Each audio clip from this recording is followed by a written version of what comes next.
Okay. All right. So what you're seeing right now here is the group level of GitLab, right? So in this particular case, we are at the gitlab.org level, and we are at the analytics section, right? So what we're planning to do is adding a repository subsection here, a page, repositories page. And then this repositories page likely in the future is gonna have all the other analytics that we can add at the group level.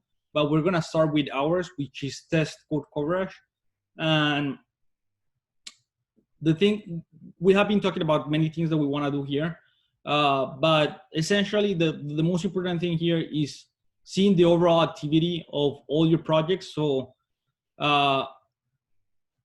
the data that I'm showing here is like the amount of projects under this group that has that have tests. So in this case, like say you have 45 projects that have tests.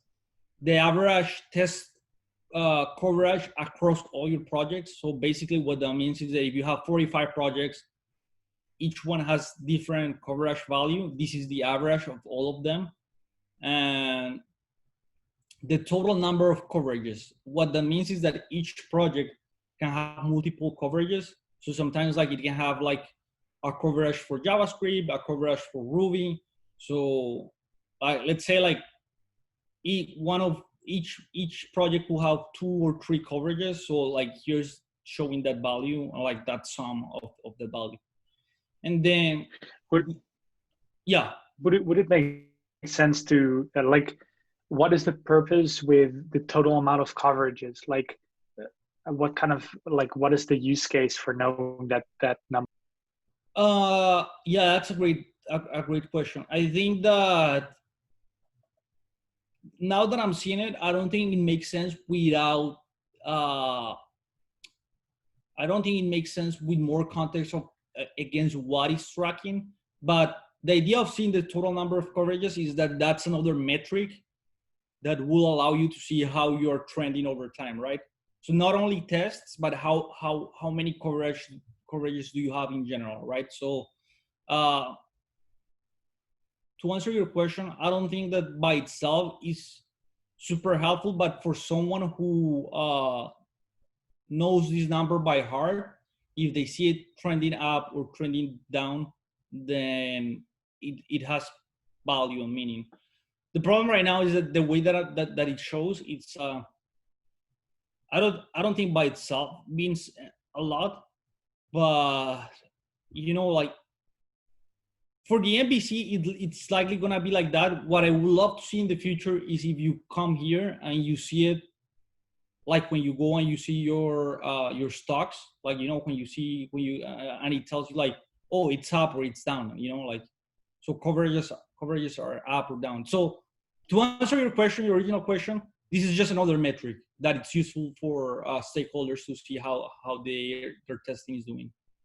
But you are likely on point just by seeing it here. I don't think it's too useful. So I'm gonna take a note of that.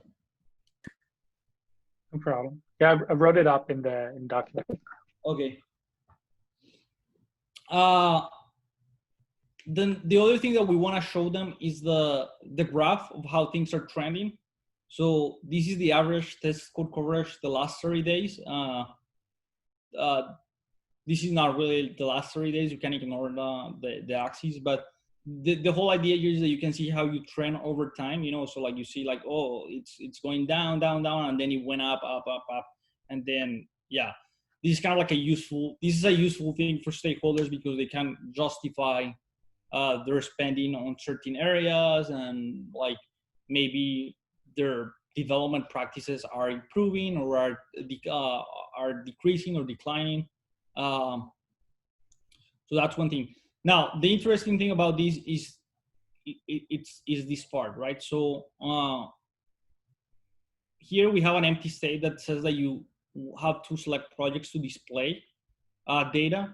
So if you open that picker, then you can select multiple projects. And then if you select those projects, then like here it says that we have 5 projects selected. So like they are all project X, but you can think that they are Y, C, whatever. And then it tells you for those 5 projects selected, then it tells you the coverage, the number of coverages, and when it was the last time that it ran the job that created these values. So that's helpful for someone, any stakeholder who needs to come and say like, I want to look at this particular project, and then or these 2 particular projects, and they want to see this data. This other module is kind of like the MVC, the real MVC behind this, which is the ability of downloading the whole data, right? Like, so you can select the data here, and then you can select a date range, and then you can download the whole test coverage data. Nadia had a very good comment before about this, which is like, these 2 things look kind of like too close and too related. So people can get confused with the idea that if you select things here, then you download that data here, and that's not the case. So I had another couple of designs that address that. I was also wondering, by the way, if you like show those sub projects under that graph, like wouldn't it be desirable that the graph changes upon your selection so that you can see the trend across multiple projects? Like, hey, totally, right now. Yeah, I see what you're saying. I think that makes a lot of sense. I think the problem with that is that, this graph is not related to this data. This graph is just for the average. So like that will be like a separate graph. But I guess you're right. Like the more that I have been thinking about this design, the more that I think that everything should be tied to just one single picker of projects, and all the data should populate based on that. But I have talked with the engineers about this, and the problem with that is how complex it is to make those queries. So we gotta get a little bit smarter about the way we showcase data here. I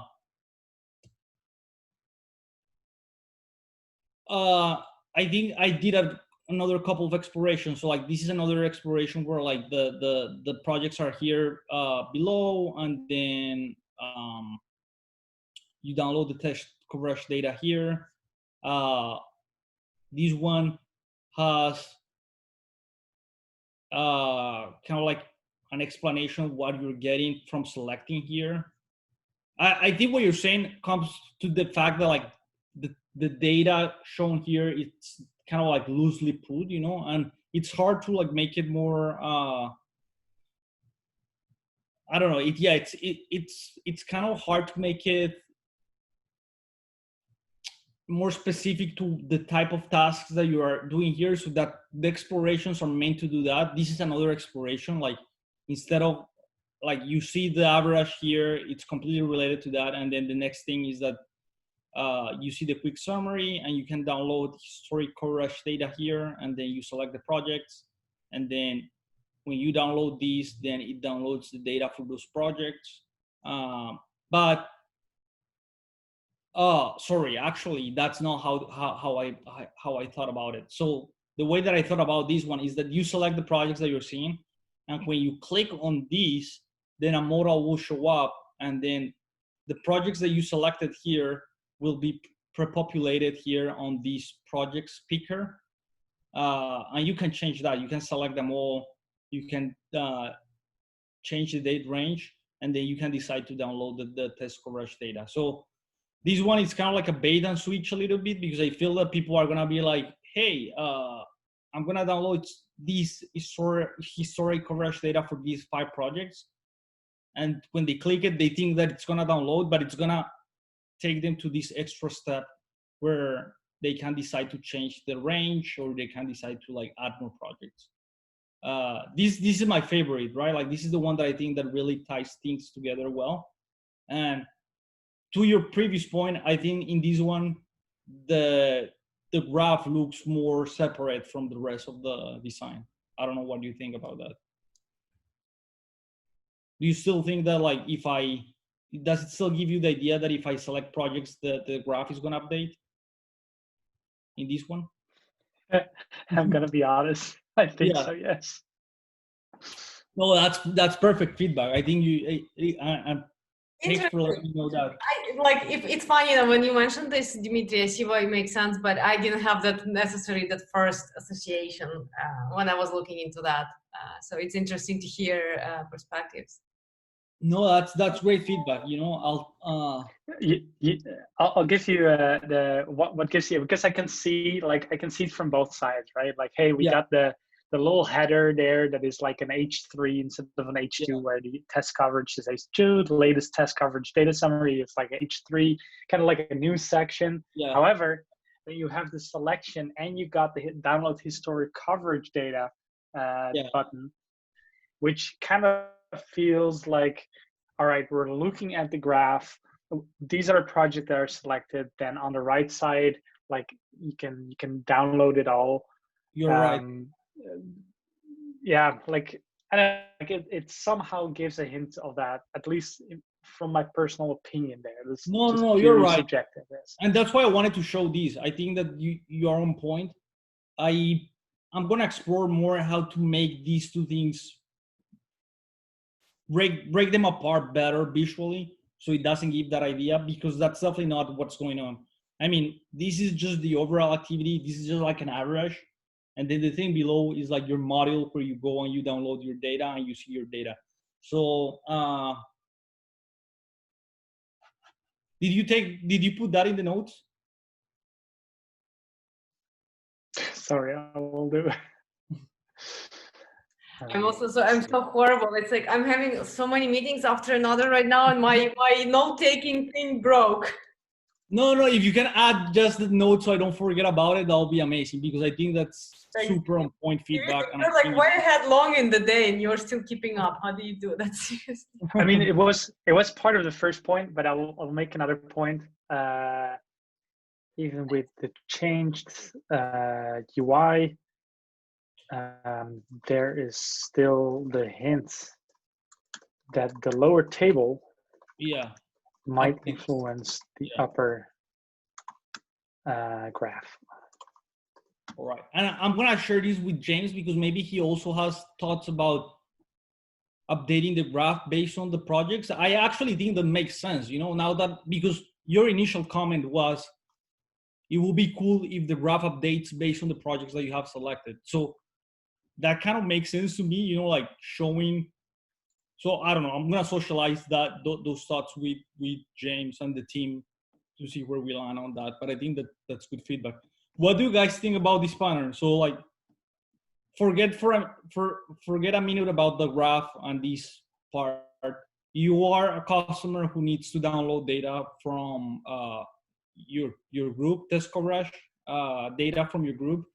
You come here, you select your projects, you see this data, and then you download historic coverage data, and then it gives you this extra step where you can change the range, or you can decide to select them all. I like the additional clarity the model gives. Like, it really reaffirms, like, all right, what exactly am I going to download? Okay. I see what you did there with the CSV. Like, you know, you want to have that clear within the coverage data button. Before they click on it, here's where you can download your CSV. It's always one of those patterns that keeps repeating in any application where you can download something with a certain format, right? Is this going to be CSV? Is this going to be CSV comma separated, or is it going to be like Google Spreadsheets has a couple of them, I think. Right. In terms of the placement of the button, I think it's okay, but like, it's like the table shows below, but it can of course be very long. So I can see why you did that. Yeah. Yeah, I think it's reasonable. Like, I think it's good. Like, normally what I would say is like, hey, you would like to place it in the right bottom corner, but I can see why that is not desirable at the same time here. Yeah, this could change though, because I think the idea is if you go too long, I think we will paginate eventually. I don't think we want to have like a super long table anyway. So I'm a little bit torn apart with the idea of the placement of this button as well. I thought about other ideas, but I don't see where else could it go on be reasonable. Maybe like below the table, but like the bottom, I don't know. It's strange. My only point still would be, and I got the hint from looking at the button and the model you open. If you click on the button, you get the model that selects your data range. Yeah. However, in the table below, you don't see any of that. So how would I know what data range I want versus if the table doesn't give me, like, what am I looking at the table? Which data range? Is that like, was it always a month? Because No, like, so, I think you said something at the beginning of your... No, that's that's an excellent question. So when you what the what the table is showing you, it's a snapshot of the coverage data during time, the last snapshot. So like the last time that the job run, which was 2 days ago, the coverage was at 55% and the number of coverage were 3%. Now that's why it says download historic coverage data, and now that's why it's so explicit too, because it's like, okay, now that I saw the last snapshot, I want to get historic data, you know, like, so you click on this guy and then you decide that you want to see the last 30 days that the job ran, how it was trailing, and you just open that CSV in your Excel or whatever. I paid attention to the historic word in the button, and I was trying to understand what does it mean, but I couldn't guess it. Okay. It didn't occur to me that it would specifically mean that this data is not historic and the other data that will be downloaded would be historic. Okay. So for me, that wasn't clear. No, I think that's good feedback too. To build up on your feedback, I guess for me, Juan, everything makes sense. Just like usually in the reports, I'm used to seeing like filters first. So like, for example, let's put it this way, I'm a little bit surprised to seeing this like pop up here when I'm already, it seems like I'm already committed to download this data that I see. Yeah. Usually I'm used to, like, if I see a data in the report, I just gonna press download and it just downloads wherever I see. Yeah. So I would probably expect here to have those filters like earlier in the table for filter for projects and for the date. And when I would press the download button, I would probably also like, my first initial thought was, why don't we just say download data or something? Right. Simplify that long title. Now I see that you explicitly meant something by that, but you know, if I could do, I would simplify this all, of course, like, and place filters first, and then when I would press download, I would directly get the data. Yeah, I get what you're saying. The only problem is that if you add it here, then you need to add some historic context to the table, which. What does it? What if you simplify the button to download history instead of like anything else? Well, what, like, for example, what would that mean to the user, download history? I don't know. I understand that we are trying to help people, but I'm afraid we are confusing this all. Like, yeah. But you get what I'm saying? If you add like a date range filter here, that's not going to affect the table, because the table is just like the last snapshot of the, unless we make the table a historic coverage data table, which I guess we could. I would ask, maybe. Do you expect users to separate data on historic and not historic? Like, what do you mean by saying historic data? What does it mean? Yeah, I think you're. It's good that you're asking that question. I think I didn't explain that well. So a customer will come to this page, right? And maybe they just want to see what's the current state of their projects, right? So like they select 5 projects and they say like, oh, this project is at 55, this one is at 55, this one is at 70, this one is at 80, and this one is at 85, whatever, right? And then that's everything that you got. Now, maybe you're preparing for a meeting with your VP of engineering and they want to see data on how you have been trailing for the past 2 months, right? So how will you get the data, right? So like you will click this, and then for the projects that you have selected, you say like, okay, I want to actually see all the projects that I'm in charge of, and then you say like the date range is gonna be the last 60 days, and then you download the test coverage data. It gives you the CSV file, and then the customer will go and massage the data in Excel or Google spreadsheet or whatever, and create the graphs or like whatever they want to create to show to their stakeholders.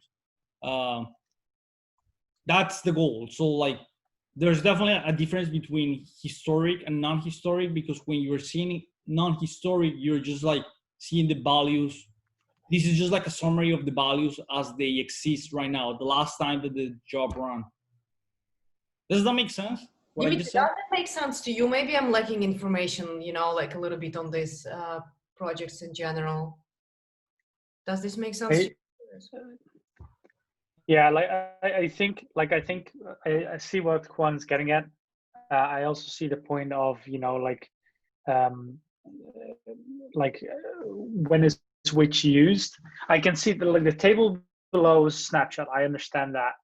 The graph below is showing historic data. Then if we want to export the data to be reused in Excel to recreate a graph we already have, but specific to sub projects or a few sub projects, like I understand the CSV is always wanted or always desired, but I do kind of like think like, why are we not showing that graph immediately? Like why does that need to be a dependency on another tool to make the graph at least visible in GitLab? Oh, that's a totally fair comment. And you're right, that should be what it is. But I think the MVC, this is just because the MVC, it's the downloading the file. That's what James wants for an MVC. Like the minimum viable candidate change for this is gonna be like downloading the data. But eventually we are gonna do what you just said, which is graphing inside GitLab. So just assume that like that's gonna be the future. That the interim is gonna be downloading the data. Yeah, I see what you mean. So if we're being confused by having both historic and a snapshot data in the same view, would it be a possibility to say, hey, we have a tab for historic data and a tab for snapshot data, so they're not shown side by side? I like that. Let me take a note.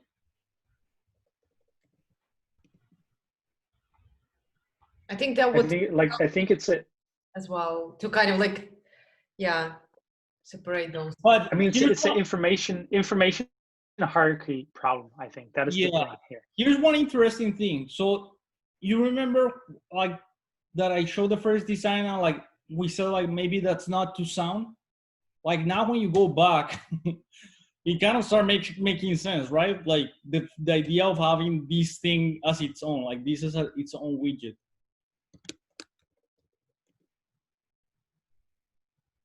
Oh, you're mute, Dimitrie. Yeah, I think it separates already a lot better. How that relates towards the snapshot data is less clear to me though. Yeah, no, so I think what we're getting at here is like, if we could do something like this, where like all the modules are very well defined, that they are their own function, that they don't relate to each other. That could be either through tabs or like a better visual hierarchy, vertical hierarchy or whatever, then it could solve the problem, right? Yeah, Juan, and you know what? You can slap me into the face a couple of times because I think I gave you this feedback without understanding. Like, I remember, yeah, I think my feedback was to combine those two, but like, yeah, I guess I didn't understand the difference between the latest test coverage data and the historical. Again, like I was missing the understanding, what does it mean? What's the difference between the two? So maybe that's the direction we could also improve in. But yeah, I remember you had that initially, so. Yeah, Sorry. No, this is How to make it amazing. explicit, like overall activity over time, last activity, like Yeah, those two sections. yeah, Be it tabs or not, that doesn't matter. As long as they are so separate, you cannot say, all right, this the one can influence the other. That's perfect feedback. I think I already have an idea on how I am gonna fix this. So yeah, that's perfect. Well, that was better than I thought. Like feedback wise, this was super helpful. So thanks, guys. I really needed this feedback. I like the page though. It looks nice and pretty. Hope it was helpful, and sorry for For confusion. sure. No, I this also was like to amazing. hear some other thoughts on it. This was great. Thank you. All right, that's it. I don't have anything else. I mean, like I could keep talking about these, but I don't wanna overkill it because then I think I have good enough feedback. Thanks, Juan, for nominating a topic. It was a great discussion. Definitely for design reviews. Dimitri, do you want to add? Absolutely, yeah. You had any topic or just drop it? I can quickly show something which is related. Let me look it up. This won't take long. Which is cross-functionally something that is, I think, interesting to show off. Let me see. Show alerts.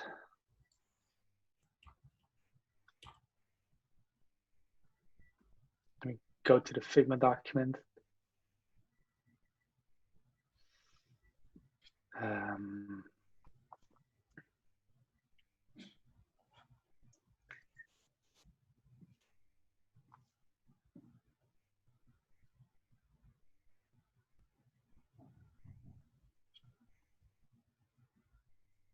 Okay, do you see my Figma file? Yeah. Okay, let's jump ahead to page 2 because that includes the last revision. So this is in the final stage of being accepted. Basically, this is the review or the environments list page, which can also be called the deploy board if you're connected with a Kubernetes cluster, and you can see, hey, while the deployment is in progress, you can see the pods changing. For both cases, we're introducing an alert as to be displayed directly within context of the environment. And this is pretty interesting because the deploy can show that something has gone wrong or that we're actually going to roll back, we're going to exceed upon that with additional actionable things such as canceling the deployment as it is in progress, or even auto rollback and then canceling that auto rollback of the deployment. So which makes it a little bit opt out or instead of opt in to rollback. Those are the kind of differences. So basically the idea here is like, I'll show you quickly to go to, for example, to a project which actively uses this and from which I got like a little bit of the screenshots, because this is partly screenshot, at least the top.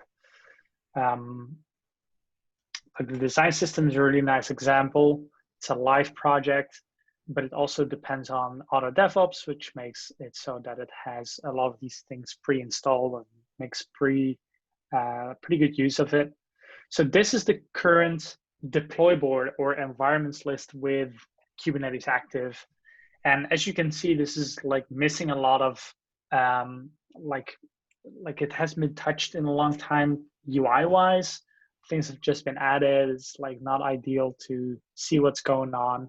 So what I've been trying here is introduce minimal UI markup in order to include this additional piece of information that is added on the bottom of like actual named environments. So we have the review environments here as well, but as you can see, that's like 63 environments. There's like separate UI involved with this. So basically, I don't want to touch this too much. You can see here that this is its own little widget here. Let me see, did I explore that a little bit with environments? So yeah, here you can see, for example, environments. This is as it is shown. I need to update this in the issue. I just see. But basically the thing that I would love some feedback on, if you have any, because I think it's going to be all right, but do you think if you have touched this UI that you see any direct problems with this? Did I forget anything?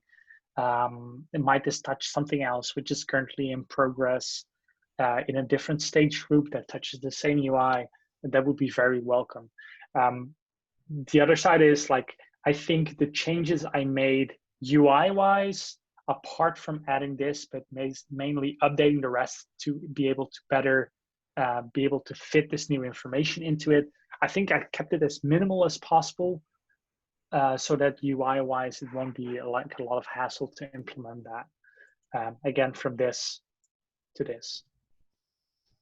What does that is that critical status at the bottom, is that related to the amount of failed instances? So you gotta look a little bit here at with a grain of salt. This is just like copy directly from here as like a screenshot. How the alert influences the deployment, that is related to what kind of an alert this is. But basically what it should do is the alert should influence if there's going to be a rollback, either triggered manually or automatically. So, hey, this is a critical alert. Some HTTP error rate has been exceeded by whatever percentage. We have apparently set somewhere or decided in a team process that if it exceeds, I don't know, 10%, then a rollback is going to be initiated, and then that rollback will be visible here, because you will see here the percentage change, and you see all the in changes. Like, you'll see the instances change towards the new or the old deployment, basically. Yeah, because the first thing that I thought was that status was kind of like a summary of the overall health of the instances, if that makes sense. So which one? So go to where it says critical HTTP rate exceeded. So that's kind of like a red hex, like that reddish hex status. I almost kind of like was relating that to whatever is going at the top where it says instances, because there's a failed. You mean this? Yeah. I see what you mean now. That's good feedback.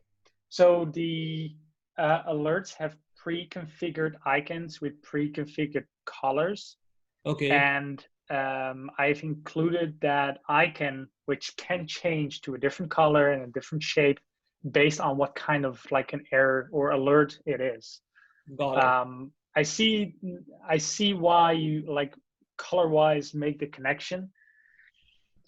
If that is like a problem, it almost makes me think that like the legends create this mental model for me that like the whole thing is failed, you know?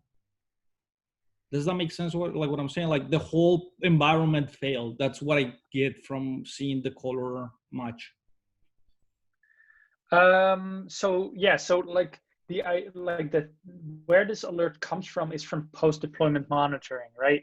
Hey, the deployment has been done, and either during the deployment or after the deployment, our Prometheus server picked up that something has gone wrong, and indeed it has a relation towards that direct deployment, because that is the one either active or in effect. And the thing is, here you have the environment, then you have the deployment or the server status basically, and its instances. Like, they only showcase if the deployment is finished or in progress basically, and if some of the pods, so like the virtual machines. I know it's not the direct translation because Kubernetes. Like if something is wrong there, but this kind of relates to how the application you're creating and is running in that environment, how that is behaving. Got it. Yes, I would say if there's an alert there that is critical, then the deployment is not, like the deployment itself can be done well, but the effects it has on the environment is like really bad. Yeah, I think that makes sense. I think the only feedback that I had then is that I don't see a reason why the legends need to repeat on every widget. Like could they be just at the top and then like somewhere at the top of the page, and then you don't have to repeat them every time? Yeah, I'll take a note of that and bring that up with product management. Is it? Did we write that down in the document? I can refer back to that. Nadia awesome. did. Awesome. Anyway, yeah, I'm not touching anything of the deployment board, or at least the pods and Kubernetes stuff in this. Like it is out of scope. It has nothing to do with what we're currently trying to do. But I do think it's worthy of a separate issue of UI polish. And it's definitely low-hanging fruit, I think, and it will improve the idea that I think it will clean up a lot the noise. So you know that the instances are running, but you know that the deployment went wrong somewhere, and it's because it exceeded the HTTP error. It will make that widget like more concise, I feel. Yeah, I agree. It's a lot of information, and it seems like a little bit of filler data, right? Like to make it obvious that, hey, we got Kubernetes here, there's things going on, look at me, while it's still only a legend, basically. Yeah, it would be so much cleaner if we would remove that. I think I agree with you, Juan. But I like the borders. You know, the visual help on this page is much better comparing to the environments on Unreal. I really like these borders and bold text. It helps me to like relate information together. Funny enough, I didn't pay too much attention to this critical thingy at the bottom. But maybe you should have started to ask us like, hey, what do you think? What's the status of the production or staging, etc.? I would see if we would take that to attention. And I agree, I would remove this legend. It actually takes a lot of my attention away.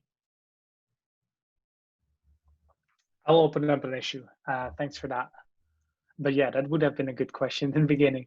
It is a bit, you know, it is a bit of a strange one to know. Like, what is the status of what? Like, we both have the deployment and we have the actual environment as it is active, right?